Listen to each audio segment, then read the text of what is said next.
Thank you all for joining us on this April Fool's Day. Maybe some people were like, oh, they must be joking. They're not meeting today. But they'll join us eventually. But yeah, thank you all for coming. For those that are new or haven't been here for a while, we meet on the first Thursday of every month, 8 o'clock here on this Zoom channel. So definitely put it on your agenda for every month. We also, and this is for the Salt Lake chapter of the Pacific Island Business Alliance, which is a program of Pacific Island Knowledge to Action Resources, or PICTAR. And so we have the Salt Lake chapter. We also have a chapter in Utah County that meets on the third Thursday of every month at 8 o'clock. And then we have our newest chapter down in Mesa, Arizona, and we meet on the fourth Thursday of every month at 8 o'clock. So feel free to join us for any of these meetings. We welcome everyone to any of the meetings, no matter where they're at, especially now that we're virtual here on Zoom. The way that we do these meetings, we start out with some introductions. And so you just introduce yourself, your name, the organization or business that you have or are with, and maybe just a quick resource that you might be in need of. And so I'll start out. My name is John Tutau. Like I mentioned, I'm the president of the Salt Lake chapter of the Pacific Island Business Alliance. I'm also the COO of Premier Catering, which is a social enterprise of PICTAR. We have a full service cafe and catering company down in Salt Lake City, downtown Salt Lake, near 9th South on Main Street within the Valley Behavioral Health Building. So definitely stop by if you're in the area, or if you have any catering needs, reach out. As I mentioned, it's a social enterprise of PICTAR, so we have about 3 different businesses that use the kitchen. We have a restaurant incubator program there, and so we mentor these businesses to kind of help them grow their business and provide them with the equipment and the resources needed to be able to grow those businesses.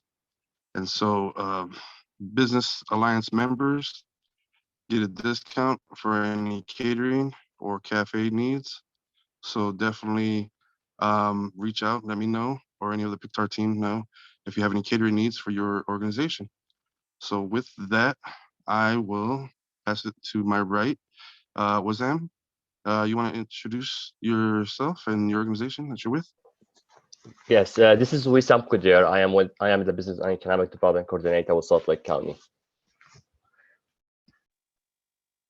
Thank you.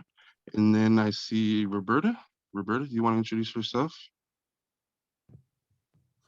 Hi everyone, Roberta Reichelt with Salt Lake City Economic Development Department. I'm the local business and entrepreneurship manager, so I support small local business in Salt Lake by assisting them getting a permit or business license, or connecting them to a financial or business consulting resource that we have in the community. Thank you, Roberta. And then Jevin, you want to introduce yourself? Sorry, I'm trying to hit all my buttons to unmute and show video. Good morning, Jevin Gibb, Economic Development Director for Salt Lake County. Thank you, Jevin. Jake, do you want to introduce yourself? Yes, for sure. Thank you, John. My name is Jake Tuimalunga. I'm a corporate and immigration attorney. Try to serve particularly a lot of the people, Pacific Island community here in Salt Lake County and Utah County areas. So happy to help with any legal compliance needs that any of you guys might be in need of as well. So thank you for having me. Thank you. Thank you for joining us. Stephanie, do you want to introduce yourself? Yep, good morning. I'm Stephanie Keller.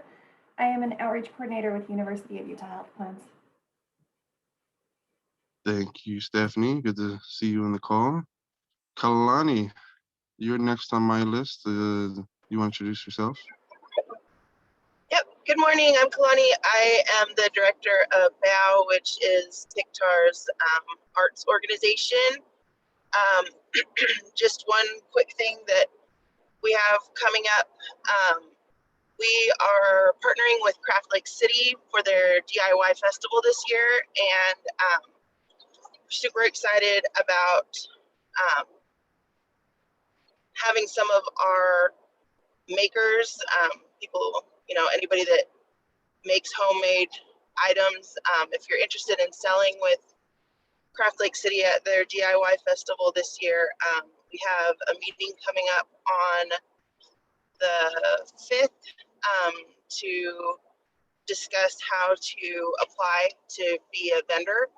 And that's for anybody that is a maker or a food vendor or a performer. They're giving us a block of time specifically for our Pacific Islander performers this year. So we're super excited about that. And I am driving my kids to school right now, but as soon as I stop, I will put the information in the chat. Thanks. Great. Thank you, Kalani. Junior, do you want to introduce yourself? Hi, my name is Junior Kaliopa. I'm with Senior Benefits Pacific Islander Insurance Services. I'm just happy to be here. Just honestly helping with anyone with Medicare needs or individual health marketplace plans at all. So happy to be here. Thank you so much. Thank you for joining us. Good to see you. Is it Fine or Fine? Do you want to introduce yourself? Yeah, no, thank you all. Yeah, Fine. And yep, I'm Fine. I'm Fine Tafutafua. I'm a business development manager for Castech Software Solutions Group. It's a software company based out of Houston. However, I'm also one of the founders and owners of Kaivi, based out of Utah Valley. Very cool. Thank you for joining us. Karen, good to see you on the call. Karen, do you want to introduce yourself?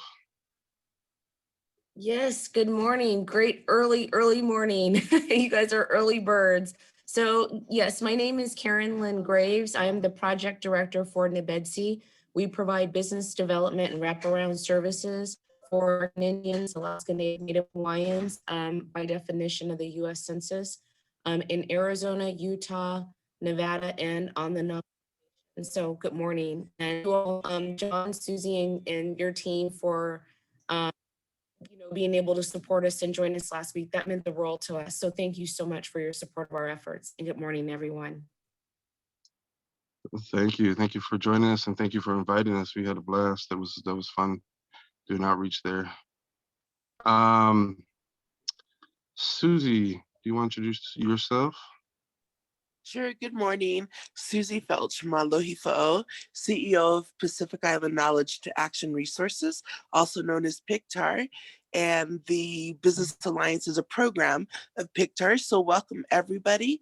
PICTAR's 3 focuses are violence prevention, economic development, and perpetuating and preserving all Pacific Island arts. Welcome. Thank you, Susie. And looking around the room, I think we got everybody except Stephen. Stephen, do you want to give us just a brief intro? I know you're going to do a presentation, but just introduce yourself and your company, and we'll get into more of that in the presentation. Sure. I'm Stephen. I'm the CEO of Fia Care. We provide affordable and unlimited and convenient primary care and other healthcare services for our patients. Thank you, Stephen.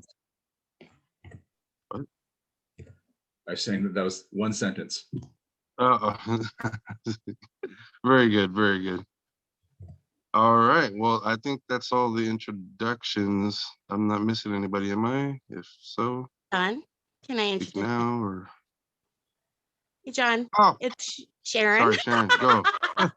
Sharon Molifua. I am Sorry about the, that's okay, no worries.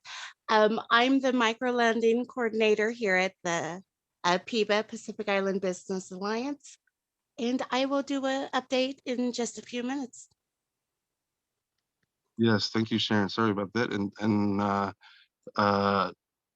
just a matter of housekeeping too, please put your information in the chat. put your name and contact info so that we can keep track of those attending and let you know what's coming up with the Business Alliance. So just go ahead and drop your contact information into the chat when you get a chance. That would be great. And so with that, I think that's all the introductions. Let's go ahead and have Roberta, did you have anything that you wanted to update us on the city level? Yeah, sure. Two things I wanted to run by everyone quickly.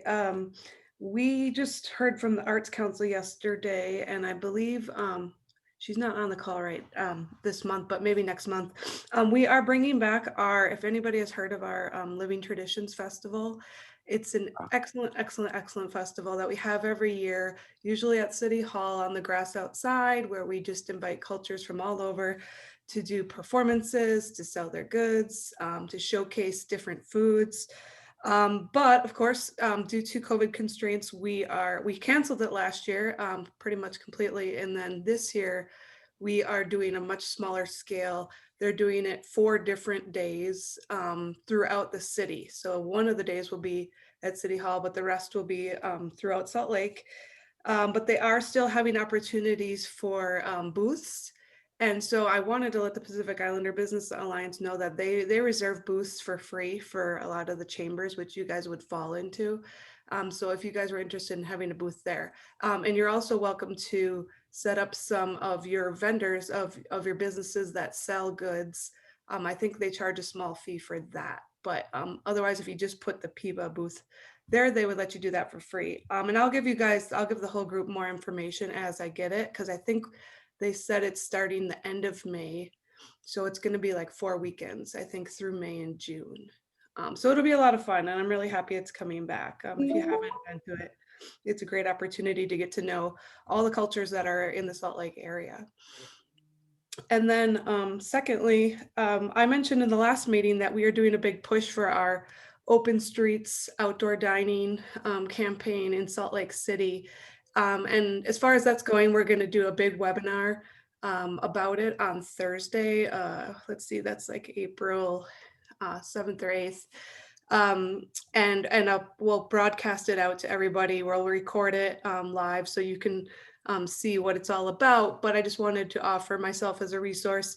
If you are a restaurant or any sort of food and beverage business, and you're thinking about how do I utilize space outside to expand my footprint over the spring, summer, and fall this year, please reach out to us, because we've relaxed a lot of the rules currently through the emergency proclamation, and we're also looking to make some of those permanent.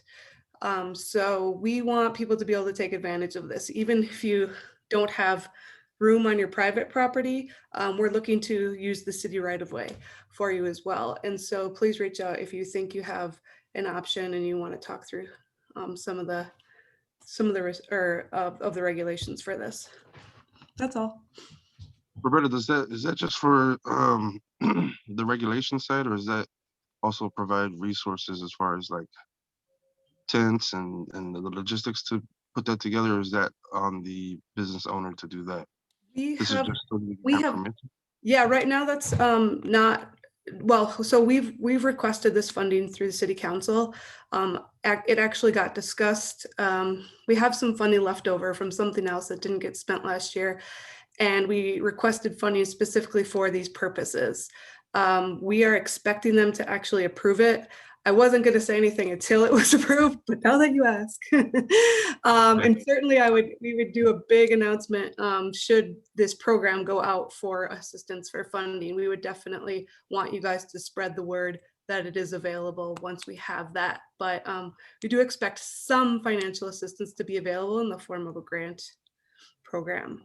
But it hasn't been like finally approved yet. I don't know how long that stuff takes, but the fact that it went in front of the city council about 2 weeks ago was promising, and they were all supportive of it. So when they vote on it, I think that might happen in the next 1 to 2 weeks.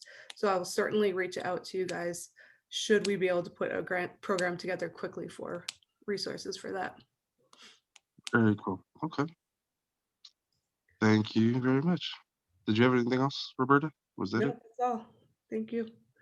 Great resources. Thank you, Roberta. Um, Jevin, did you have updates for the Salt Lake County you would like to share? Yeah, so let's see, as of Monday, we launched our Economic Inclusion Community Assistance Program. Excited about that. What that's going to do is fund community partners like this to work with businesses to understand their issues coming out of COVID, how to connect them with resources that are available in the county, what resources need to be created, or what issues are preventing people from being able to use those resources. So the community partners would have facilitators, and the county would fund the community partners at $25 an hour for the services the facilitators provide. I think the idea here is that you have the relationships that we don't. And rather than staffing somebody up in my department, I'd rather work with you and work with other community partners. So those applications are open through, I think through the 7th. And hoping to get that program kind of up and running by the middle of this month. But, you know, my larger goal, this is a 6-month program. I'm going to try to use this as a learning opportunity to figure out what gaps exist, what services need to be provided, how we work best with the community, especially looking at any communities that experience kind of economic opportunity gaps. And how do we provide better services in the future? So this is a 6-month kind of test program. We're going to try to figure things out. And hopefully what we do is we create a longer term program that really kind of finds the most efficient ways to work on the problems and the issues that come up during this 6 months. Very cool. Okay. Thank you very much. Great resource for sure. Was that it, Jevin? Was that all that you had for Salt Lake County or anything else? Yeah, that's about it. Thanks. Okay. Thank you, Jevin. Sharon, did you want to give us an update on microlending? Yes. So again, good morning, everyone. We do have 3 options available here. The first one is with Celtic Bank. This one is an interest-only loan. It's up to $5,000, 12-month term, 9.99% interest rate, and also no personal guarantees. Celtic Bank. We also offer Kiva. Kiva is a 0% interest, no fees, up to $15,000. They offer grace periods right now between 1 to 6 months. The terms run from 12 months to 36 months. Again, please contact me with any questions or concerns at sharon@pictar.org. I did put my contact info in the chat. And then we also have a kind of newer option through Salt Lake City Economic Development Loan Fund for businesses in Salt Lake City. There are 3 loan types here. The first is a startup business. That's for businesses that are up to 3 years old. The amount is from $5,000 to $100,000. The second type is existing businesses. These are 3+ years old. The amount goes up to $350,000, and then they offer a microloan, which is up to $25,000. The interest rate ranges from prime to prime plus 8%. Average is about 7.25%. And their collateral is needed. It's a 10% minimum. There is no minimum credit score. There are fees attached to this loan. There's a $100 application fee, which is waived for the microloans.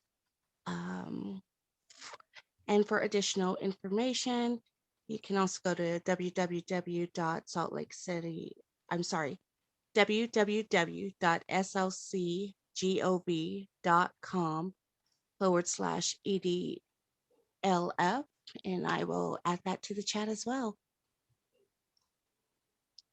Thank you, Sharon. And then I think Sharon shared her contact info. So if anybody, I know she went over a lot of information, but definitely reach out to Sharon, who can help you guide you through those different resources. Was that everything that you had, Sharon? Any other updates? That's everything? Sorry, yeah, that was everything. Okay, perfect. Thank you. Thank you, Sharon. Kalani, did you want to, did you already give your updates or do you have anything else? You have something on Monday, right? Bayal Cooks. Right. Yeah, so a couple of the long-term programs that we have running. The first Monday of every month, we have Cooking with Payout, which is a program that basically can teach anybody how to make some traditional island dishes. Oh my God, he runs that program, but he is also looking for people to partner with who would like to make similar dishes with different, so he's Hawaiian and Samoan, and he's looking for people who are of other Pacific Island cultures that would like to maybe, team up and both of them make a chicken dish and explain the similarities and differences and stuff like that. So if you're interested or know somebody who is interested in cooking with Bao, you can go ahead and contact me, Kalani at pictar.org. And then on the fourth Monday of every month, we have our cultural workshops. Again, Pomai is going to be doing the next couple of months. We're doing a series of lei making workshops. So tune in for that. And then if you have a talent in making any kind of Pacific Island craft, again, please get a hold of me and we will add you to our lineup. And then, of course, we have Pacific Island Heritage Month coming up in August, and we are working on our kickoff for this year. It's looking like we're gonna be able to do some small in-person stuff along with some virtual programming. So if you are a vendor or excuse me, or a food vendor, or have an interest in perpetuating your Pacific Island culture, again, my email is kalani@pictar.org, and you can get a hold of me and we can work on that as well. Thanks. Thank you, Kalani. Is that everything? I think that's everything for Bayal. I wanted to give Susie some time to talk about the national pitching competition and some other announcements. Susie, do you want to speak on some of that? Yeah, thank you so much. We are really excited. We've never done a Pacific Island business pitching competition. And next week, the registration will be open. There is cash prizes, mentoring for 1 year, and a personalized piece of business equipment for the winners. We have 3 categories. We have a youth entrepreneurship category, a small or micro lending or a micro business, 0 to 50,000 in revenue, and then a small business, 50,000 to $150,000 revenue. 3 winners in every category. There will be a preliminary pitching competition in June, and then the final pitching competition will be in August. It is all virtual. We have a space for 28 participants in each category. I would be very excited if we had that many people on our first year of doing this program, and we hope to continue to do this every year. There are two things that we're looking for. Money for prize money. We haven't actually completed, we haven't announced. Our goal is that we would like to be able to offer 2,500, 5,000, and 10,000 for the first, second, and third prize. We've got a couple more weeks to actually raise the money that we would like. So we are looking for people that would like to donate money or sponsor the project. And second, we're looking for judges. So if you feel like you would be a good judge for either three of those categories, please let me know if you know anybody. Again, this is a national pitching competition. And so we have people from American Samoa, from the territories in Guam, Hawaii that have expressed interest. And so we're excited to be able to offer a platform for our Pacific Island businesses, and really hope that we have a lot of people here from Utah that take advantage of this opportunity. The second thing I wanted to share is that today is the last day to watch any of the Pacific Island films that are running on the Masima Film Tour. It is our first film festival. Excited about having this running all week. We have amazing filmmakers right here in Utah that are making films, making money at doing it.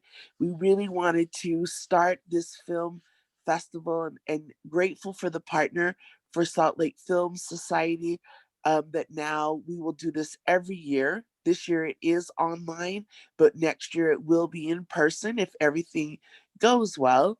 But really, really excited about helping our filmmakers here in Utah as we get more of them learn how to run a business, learn how to get their films out. And this really was a platform for our filmmakers here in Utah to showcase their work. And the hope is that we are able to help get their films distributed and purchased from movie houses. And so we have worked with Comcast, with some of the film movie houses to participate. And so today's the last day. So please, we do have complimentary links, codes for you to get on and watch. We have probably 10 or 15 Pacific Island films from all over the world. And I think we have 3 from filmmakers right here in Utah, which is an exciting program for us. The next thing is the Violence Prevention Conference. It is the Pacific Island 8th Annual Violence Prevention Conference that we host every year. This year starts April 15th, 16th, and 17th. It is a hybrid conference. We do have space for 30 in-house on-site people to join us at the La Quinta Hotel out by the airport. We have presenters and professors from New Zealand, from right here from BYU, from Utah State, that are going to be sharing research around Pacific Island behaviors, violence. The theme is racism and anti-violence and the connection between those. But the content is amazing. So even if you just jump on for one presentation, we invite you to join us. Again, April 15th, 16th, and 17th. And it is, honestly, this is a way for us to teach other service providers some things about Pacific Islanders so that they understand how to work with us and build on our cultural norms. And often our service providers don't know where to start when it comes to ethnic and racial services and how to work with our community. So this part of it is to help prisons and therapists and school teachers understand so that they can do their job better. And then on Saturday usually is our community.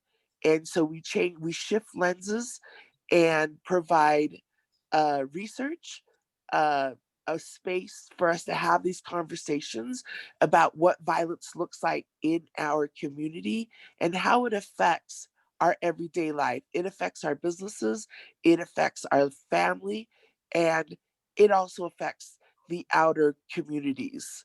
And so that is it. We're always busy at Pictar. I do want to welcome Jake. He is our new Pictar board compliance chair. So very glad to have him here this morning and welcome him Thank you, to Susie. the fold. We're excited to have him.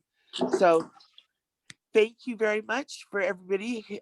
We've got lots going on. We're always looking for volunteers and anything that you think that you see in our community that needs to be addressed. We're always happy to listen and see how we can help. We have lots of community COVID vaccine locations going on. We work strongly with Walmart, who is out helping Pacific Islanders and all ethnic communities get the vaccines out to people. So please reach out to any of us. And thank you, John. Susie, did you want to mention also the Living Color vaccine clinic that's coming up? Oh yes. So we are one of the founding organizations for Living Color Utah. And if you don't know, Living Color Utah is the ethnic chambers here in Utah. And every year we started out with a Living Color Gala, giving awards out to community members and to businesses that exemplify positive racial equality and just highlighting what great work so many community members are doing. We are doing May 15th. Living Color Utah is going to have their first vaccine clinic and health fair. So if you are interested in being tabling there, looks like it's going to be at the rec center on 3100 South. I think it's called the Redwood Rec Center. We'll have 2 parking lots there. One will be for the drive-up vaccine clinic. The other will be for a health fair. We are going to have, if you know, there's a big lawn in front of the rec center. We're going to be running free exercise classes. Now the gyms are opening up. We want the gyms and any of the personal trainers and exercise classes, we are scheduling them to do free classes to highlight the exercise and fitness programs that we have here in Utah. So it should be a fun day. More information to come, but May 15th will be the day. There'll be lots of activities for the whole family. Thank you, John, for reminding me. Yes, very cool. A lot of cool stuff going on. Also, mentioning the Film Society, I wanted to, I don't see her on the call today, but I wanted to thank Tori Baker and the Salt Lake Film Society. They are our newest Business Alliance members, official members. So we want to welcome them and then also remind those on this call that we have a membership coordinator. He's not on the call today, but you can reach out and email him at membership@pictar.org. That's membership@pictar.org. I think it's just membership, not memberships, I think. Anyways, we have different levels of membership with different benefit levels. Like I mentioned earlier, members get a discount with Premier Catering and Premier Cafe. Fia Care, who's going to be presenting here in a minute, they also offer a discount for Business Alliance members. So many different benefits for membership. And then we also have scholarships available for those businesses that are just getting started and want to be involved and be a member and have some of those benefits. So definitely reach out, become an official member. We also have community resource partner membership levels, as well as corporate memberships. So definitely reach out, or you can reach out to me directly, john@pictar.org, for any questions about that.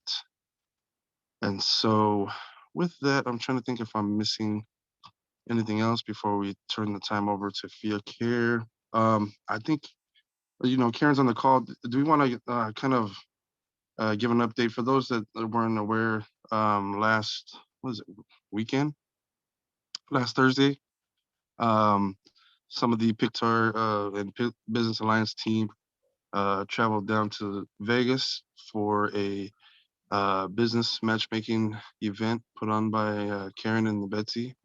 Does anybody want to chime in as to what they thought about the trip down there and some of the resources that we were able to share and was available there? Karen, did you want to say anything about that and that trip? That was pretty fun. You guys just brought it. What you guys brought it. I loved every second. I wish it could have been longer, and wish my boss had the opportunity, John, to meet your daughter and her business partner, because I Sorry had about that. updates previously. But the fact that you guys showed up, I will say it again, meant the absolute world. That was some strong support. And there were people that walked around. We had people in and out. Toward the end, we had Amazon and Southwest Gas, who also showed up. The couple who I'm not sure if you guys had a chance to meet them. They kind of showed up at the very end.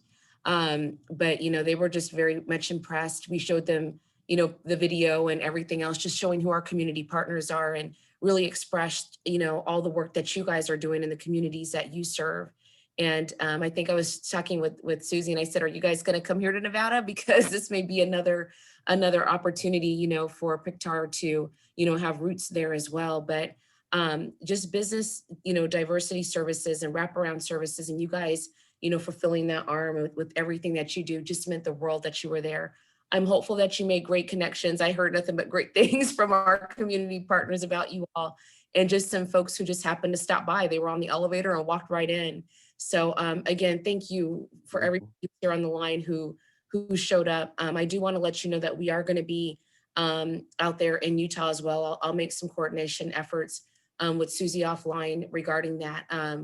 These we call it a business resource matchmaking, not a matchmaking for businesses. We want to make sure everything is very transparent and clear.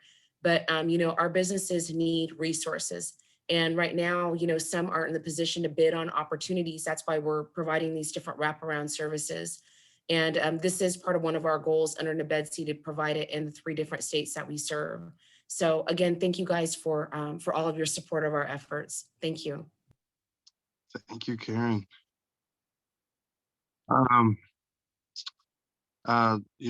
Speaking on traveling, Susie, are we still confirmed for May 1st in Mesa?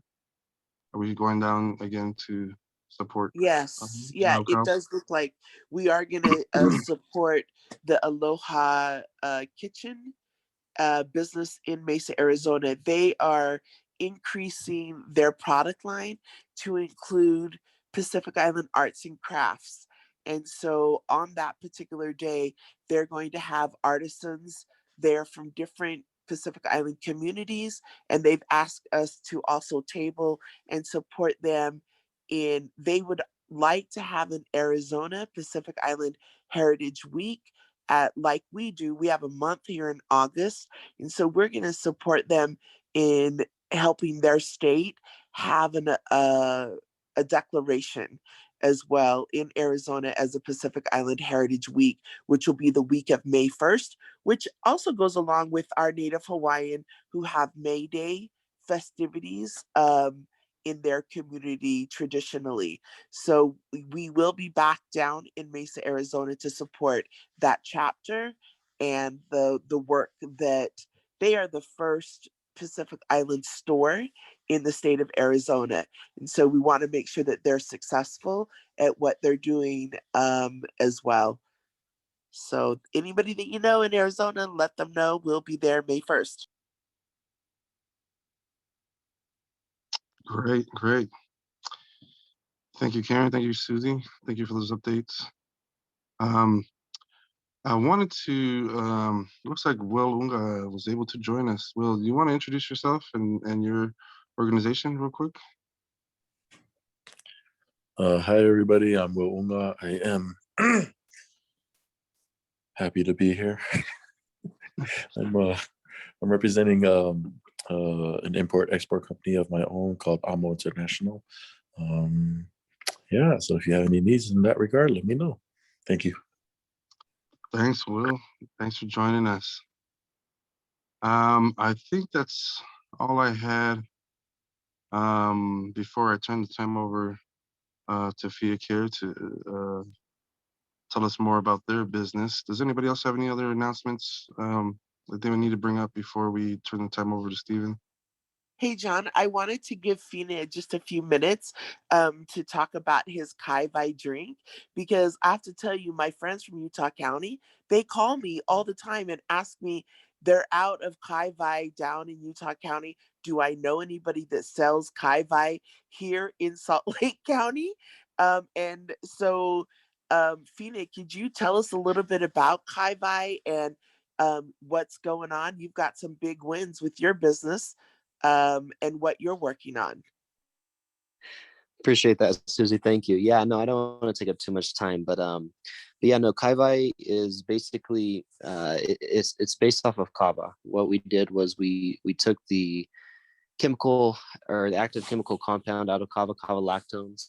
We extracted that and then we put it in a juice base, and that's what we call Kai Vai. That's what we sell. Yeah, it's kind of blown up beyond our expectations as far as popularity. We sold out a few weeks ago, but are currently awaiting a new shipment. With that new shipment, we're actually introducing a new SKU, a new flavor.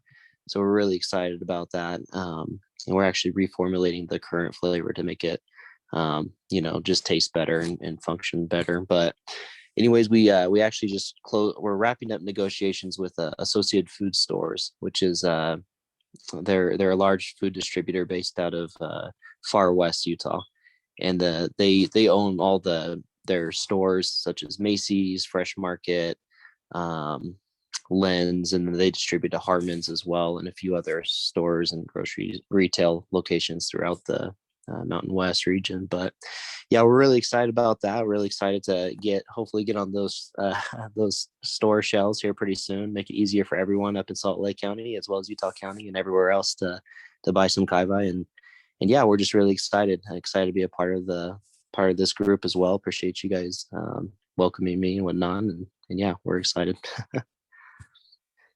Thank you so much. And I just have to say that I taught Fina's dad in Sunday school, and he's from Texas. He's got roots from Texas. So I was really happy to have him join us this morning and share about his product.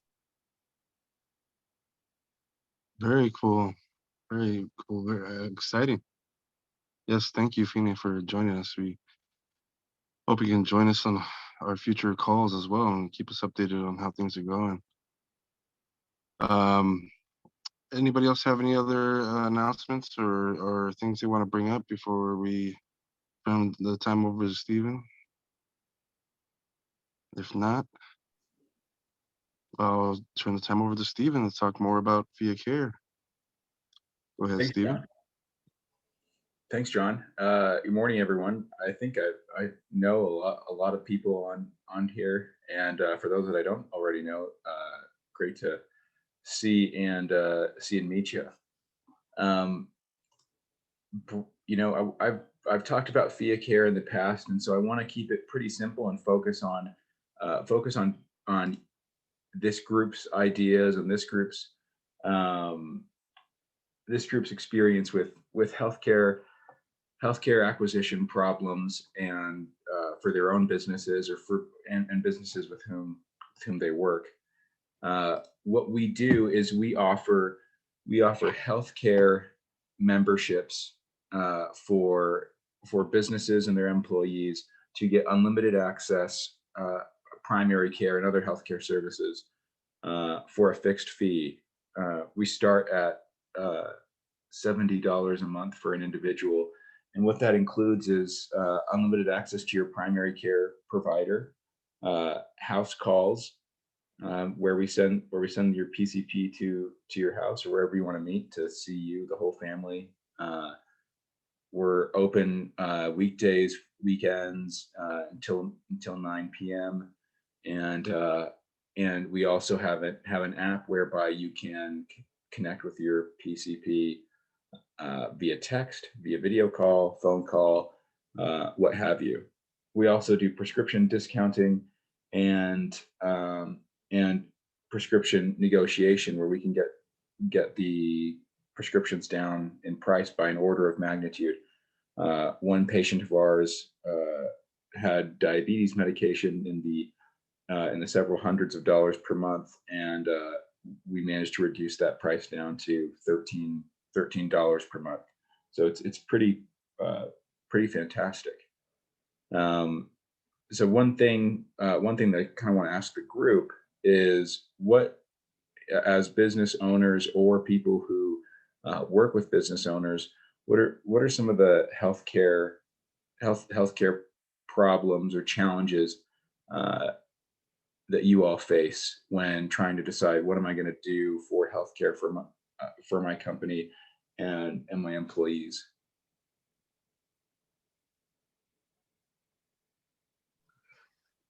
I mean, for me, yeah, I was going to say, Roberta says cost would be, yeah, can we afford, where's that balance? Can we afford to not provide, or how can we afford making sure that employees stay healthy or have access? Mm-hmm. Yeah, cost is the big one. And, I'll share my screen. You can see what the cost of healthcare really gets up to. So just in the past 10 years, the individual premiums on average have risen from $4,800 in 2010 to $7,200 in 2020. And that's the annual premiums for a single person. So if you're an employer or an individual or a person on the individual market, those healthcare premiums costs are skyrocketing. And so, that's just for an individual. For families, that has gone up to over $20,000 on average for a high deductible health plan. And I'll, please stop me if anything gets too jargony, but a high deductible health plan, for those who aren't aware, are those health plans where the out-of-pocket costs are borne by the patient to a higher threshold before the health insurance plan kicks in for any cost sharing for your healthcare costs. So, for example, if your deductible is $7,000, the health plan will not pay anything for your healthcare costs until you've paid $7,000 already in out-of-pocket costs, apart from the money that you're spending in premiums already. And even then, there's a sharing rate until you hit your out-of-pocket maximum, at which point the health plan will take over for costs in excess of the out-of-pocket maximum. So that's something that we've seen. You can see from this chart that as these premiums have risen, so too have primary care visits decreased over time. And when you look at the data, you see regular healthcare visits dropping over time, but acute visits rising. So, it's as an economist, you don't want to slapdash assert causality between any of these things, but it is one could reasonably infer that as people are going to their doctor less and less, being aware of their health needs and what they need to be doing to take care of themselves, that the acute events rise. So if I'm not taking care of myself, then the likelihood of an adverse event, like a diabetic event or a heart attack or a stroke or something like that, that's going to go up. And so that's where we've really come into to fit into that gap, both for individuals, but for employers especially, where they say, I want to provide something that at a low cost to my employees that's actually going to move the needle from what they can use on a day-to-day basis. And so what we are really is having unlimited on-demand access to your primary care provider, exactly the thing that your normal doc will dreads more than anything. No doc wants you to have their cell phone number. And believe me, I did get my PCP cell phone number a few years ago and started bugging the heck out of him. And he wasn't a huge fan of that. The reason we're able to do this is because we don't deal with the insurer. We're not submitting claims on your behalf, and so the administrative costs for us are down. What we really are is the provider group, is the clinic. So when employers work with us, they're working directly with their docs. Does anyone have any questions right off the bat, or does any of this ring a bell for those who have been working with businesses or in their own search for healthcare solutions for their business? I was just going to say, Stephen, I put it in the chat that what I hear a lot is people don't go to the doctor because they know that they don't have the money for the medicine, and they know they don't have the money to do whatever it is they need, the surgery, the next step. And so if you don't know, then if you stay in the dark, then it's almost better for so many people. Yeah, the ignorance is, if I, it's like, I think people do that with credit card debt as well, or whatever other debt. If I don't look at the envelopes that keep coming in the mail, maybe it'll go away.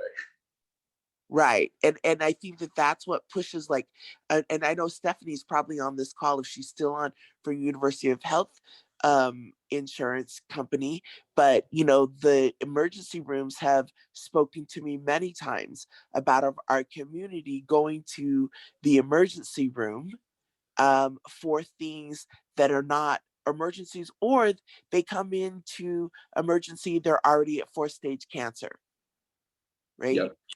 To the point that it would have been a fixable problem had they caught it early on. And there was a big push on how to do prevention and screening, but what I learned was the reason, it doesn't really do us any good to learn about these things if you don't have the money and you don't have the access to do the next steps. Mm-hmm. Right. And that's why even at Pictar, when we do health fairs, I don't want the mammogram truck coming and doing mammograms if we don't have a next step for them. It is not good enough for us to tell people they have cancer if we don't have a resource to solve the next step for people. Yeah, that's where we've started calling the hospitals and calling the surgeons or specialists where we have a patient that requires advanced assistance to negotiate better rates with the hospital. So if you need some surgical procedure like a knee replacement, we'll call the hospital, call the surgeon, negotiate that price down, or find a comparable surgeon elsewhere for the patient to get that, because because those, I mean, you bring up cancer, oncological treatment is just staggering. And so that's something where we're always where we're continuing to build out channels to address those needs, because you know the example that you shared right there with the cancer, both of my aunts, both of my aunties in Hawaii, they recently just got diagnosed with cancer, and they haven't gone to the doctor in, I don't know, 30 years. And that kind of thing is the kind of thing that really motivates me or impels me to broaden both the diagnostic reach, the primary care reach, and figure out solutions for those. Because my one auntie, she was taking care of my grandmother for 15 years, and my grandmother was ailing, and then it wasn't taking care of herself because of the inconvenience. So if she could have had someone come and do an exam when it worked for her on the weekend, on Sunday, or wherever, that could have caught that a lot earlier. Stephen, quick question, like in applying this to a small business, like say how would it work for a restaurant that wants to provide insurance for their employees, that maybe only has like one full-time worker and the rest part-time? And can you offer it in like tiers, or is it like a one package deal? What would it look like if they had their 10 part-time employees and their one full-time go through Fia Care to get health insurance? Or health membership, because it's health membership. Sorry. Yes, I apologize for being a stickler there, but we legally I don't want people getting them mixed around. But we work with restaurants right now, so they can buy the healthcare, they can buy the membership for all of their employees. It doesn't matter if they're full-time, part-time, or undocumented and getting paid under the table, to be perfectly honest. And we offer volume discounts for employers as well. It's cheaper for us to render care for 100 employees than it is for 5. And so there's that as well. Is that answering your question, Roberta? Yeah, I just wondered how it worked. So it doesn't seem too out of reach for a small business like that. Yeah, and you know what? That's really where we find a great fit, is for those employers who employ fewer than 50 people, where they're not required to carry health insurance by law. They're looking for a solution that they can. Those are the guys that are using contractors and part timers, so that they can stay under that threshold and not be required to pay health insurance. And so there's a company in Arizona that I was talking to last week where they're like, we only have 3 full-time employees.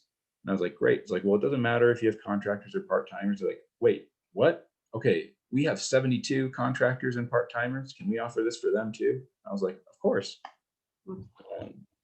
It's no problem. That's great. Thanks, Roberta.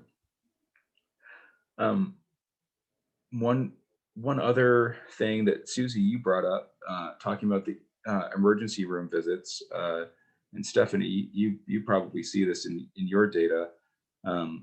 PICTAR, we worked with PICTAR to provide health care for the end of 2020 and the duration of 2021 to about 20 something people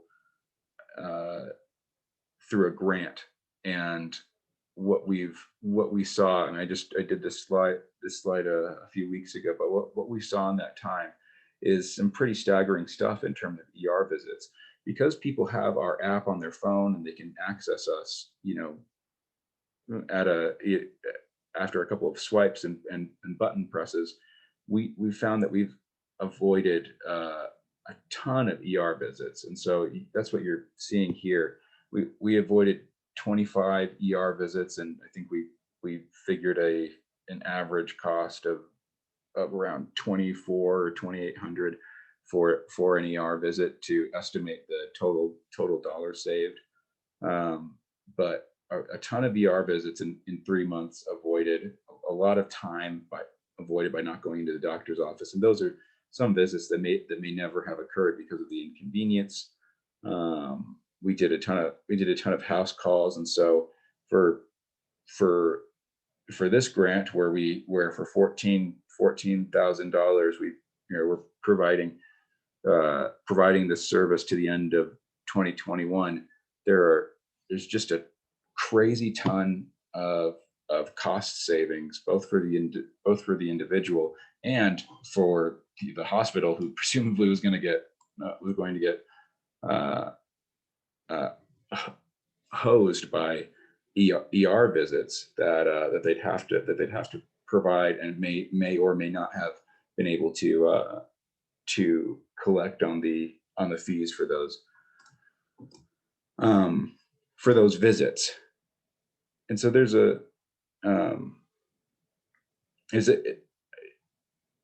Stephanie, I don't know if you can share this figure, but for the University of Utah health plans, how big of a problem are unpaid ER visits or over ER utilization? It's huge. I mean, we have our care manager team that, those the high users, the care management team reaches out to kind of try to get that under control, but it's crazy how many people go to ER for everything. As far as like data with that, I don't have anything I'd be able to share. Just because my role is more the outreach side, so more events and educating people about Medicaid, but I know it's a big problem. Yeah, it's massive. And just as a background, my career before starting Fia Care had been with United Healthcare and Optum, and so I was in deep with these kinds of data and these kinds of problems. And so one thing I'd love to talk to you on another occasion, Stephanie, about this, but one thing that where we've been able to have a lot of success is because we're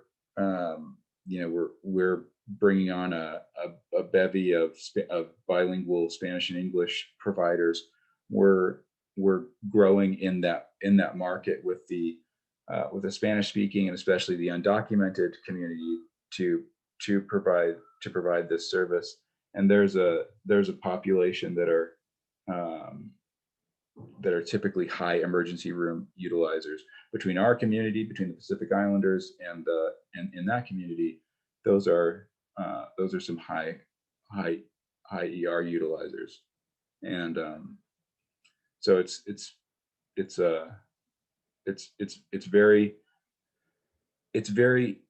a powerful story to me, both from a business perspective of, hey, we want to reduce ER visits because it's costly to the system, it's costly to the hospital, it's costly to the patient. But then furthermore, from a patient's perspective, the thing that really impelled this particular service was having to take my own children to the emergency room or to the urgent care when I was concerned about things that ended up being low-grade fevers or low severity ear infections, and just that anxiety as a parent of saying, I got to take care of my child, and I don't know what to do, and I need to take care of it now. This service speaks to that, being that you can talk to a provider and not have to wonder whether you should go to the emergency room or go to the urgent care. You can take care of it either through a home visit, which is covered by your membership, or IM or call or video call the PCP and have your kid looked at and resolve it right there. Or you're going to find out, hey, you know what? Drop everything you're doing and take that kid to the ER right now, because this is serious. And so just the ignorance that is that every parent faces when they're wondering what to do with their child, or what to do with themselves, or what to do with their parents when they don't know what to do, and they're willing to brave particularly high cost options like emergency room, urgent care, just to have the anxiety relieved.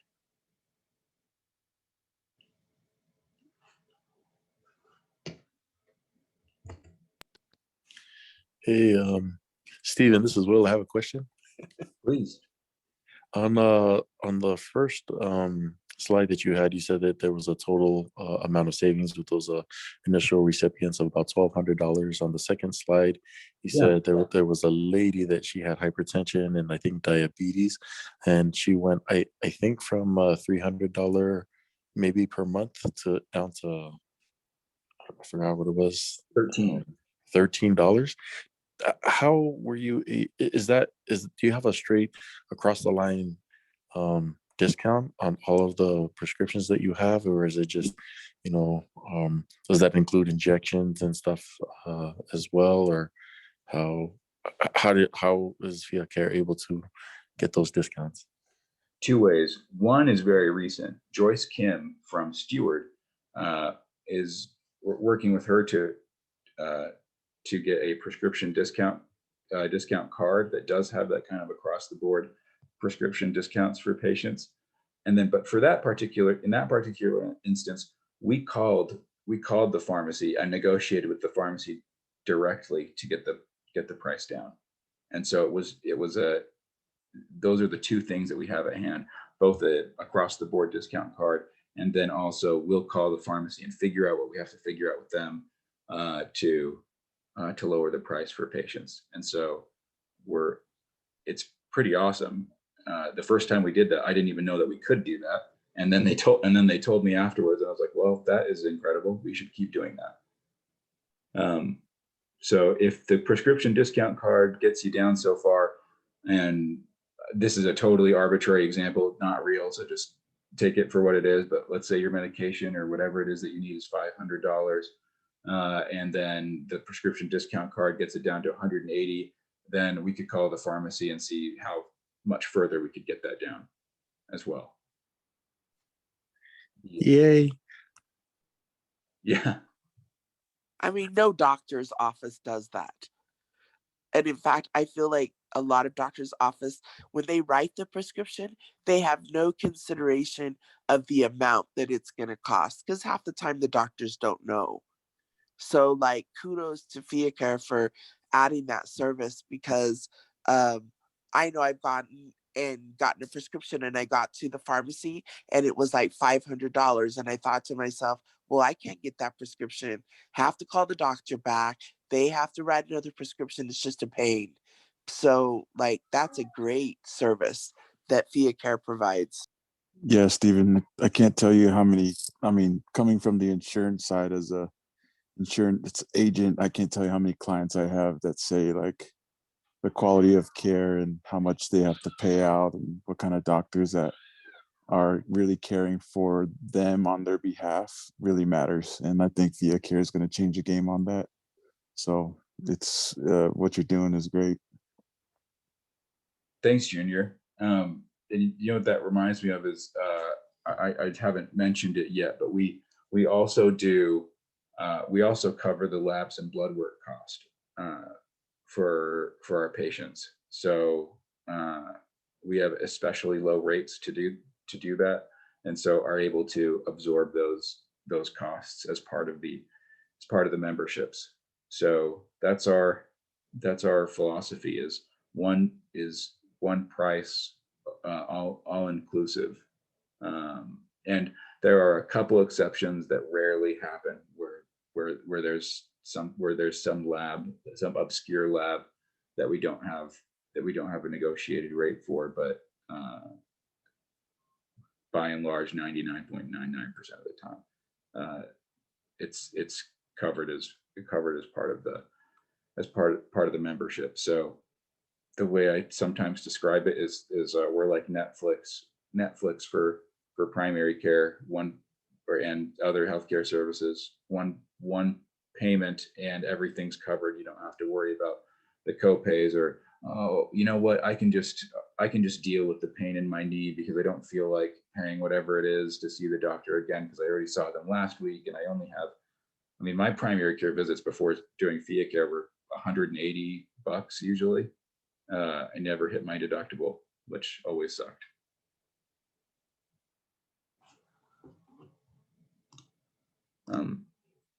Does anyone have any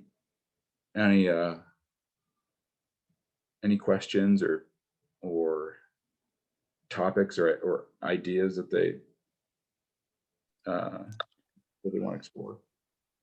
Stephen, when you get a minute, I wanted you, when you're done about Fia Care, I wanted you to share about the starting of your business and how, when you started it and how it's going on the business side of Fia Care, because we have some business owners here that, and I think we may be all interested in the business side of Fia Care. Of course. Even have one last question. If it's okay. What are your barriers to getting more companies to sign on board? Is it, you know, do they still think it's too costly, or is it kind of one of those like, wow, this seems too good to be true, and you're like convincing them that it's actually legitimate because you're new, you know, and that's like a lot of new companies go through that stage. So what are the barriers you're seeing to getting more people signed up to this? Two big barriers. Well, one is a small barrier, and that's what you just mentioned. Like, you guys are new. Is this real? Yeah. And we say, well, we've been around for a year. We started out in dental, providing dental care, and then COVID hit. We were providing dental on site to employers, and then COVID hit, and everyone shut down their offices. So here we are. And then so there's the newness, and then secondly, and this is something that I'm resolving now. Secondarily, the barrier to getting more businesses on has been I needed a better sales team to close all of the prospective businesses that were inquiring about us.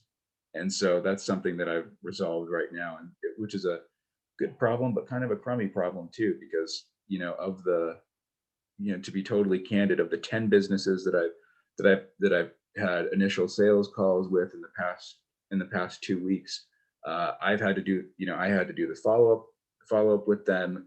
I'm also, you know, overseeing operations and R&D on our technology side and new products. And so it's something where I quickly found myself out of time, resources, and as Susie can attest, historical salesmanship to close those deals. And so, you know, for any of the other business owners here,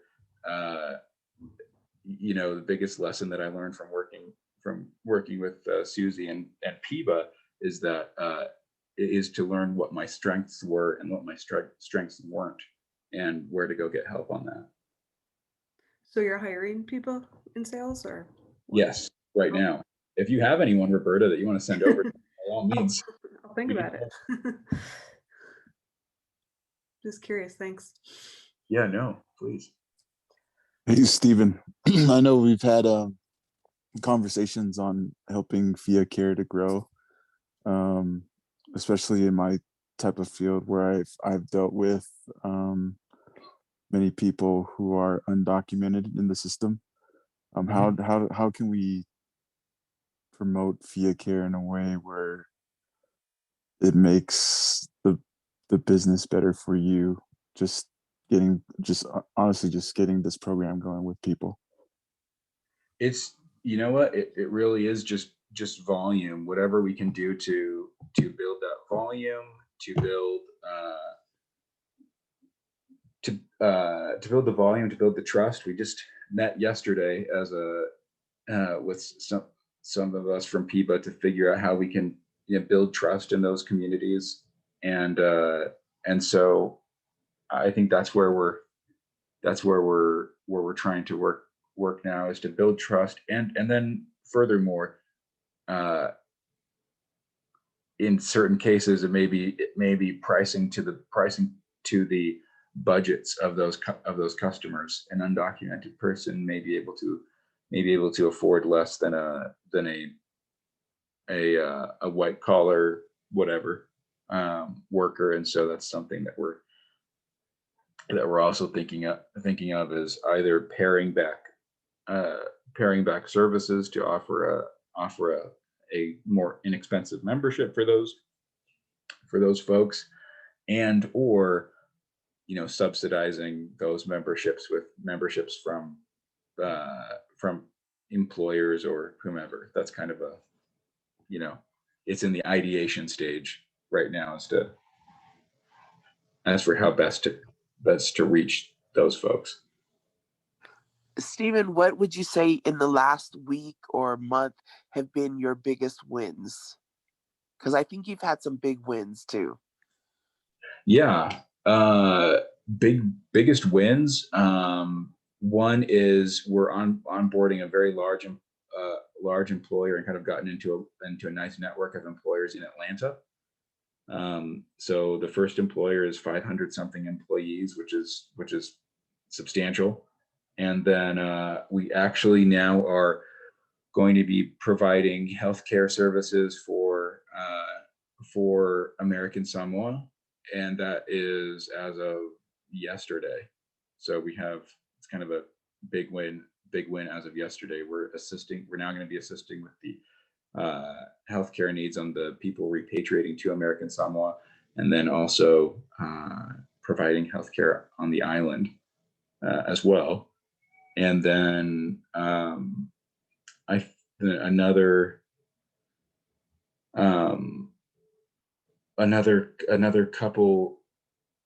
couple wins has been building out the infrastructure and our first forays into the Hispanic market, into the Spanish speaking market specifically, and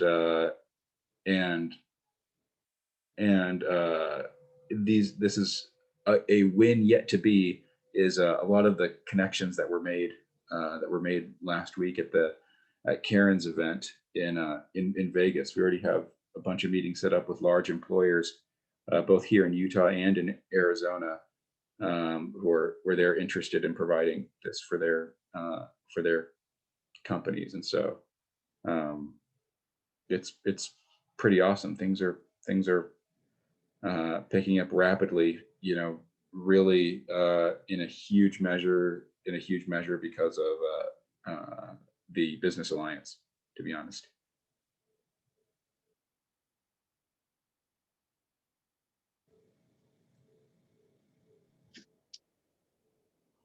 Great stuff. Susie, did he answer your question about his startup? I just wanted, I mean, Stephen, if you want to say, when did you start? I think that's really important to look at, of when Stephen started and where he is, because, there's cycles when you're in business, and everybody's on a kind of a different cycle. For those of us that are kind of entrepreneurship.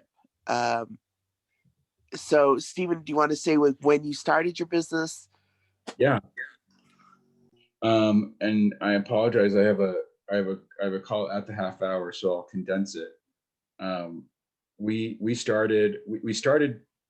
technically started last March. As I mentioned, COVID hit, wiped us out with the on-site dental stuff.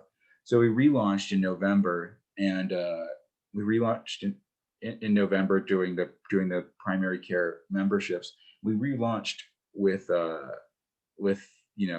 PICTAR and PIBA, and especially Susie, to help figure out how to build our product to the population, and even through the grant that PICTAR wrote, we're able to get our first significant client for albeit indirectly, and we had been working out a corporate sales team. They brought on a couple of clients, but then it wasn't really working out. So that team left.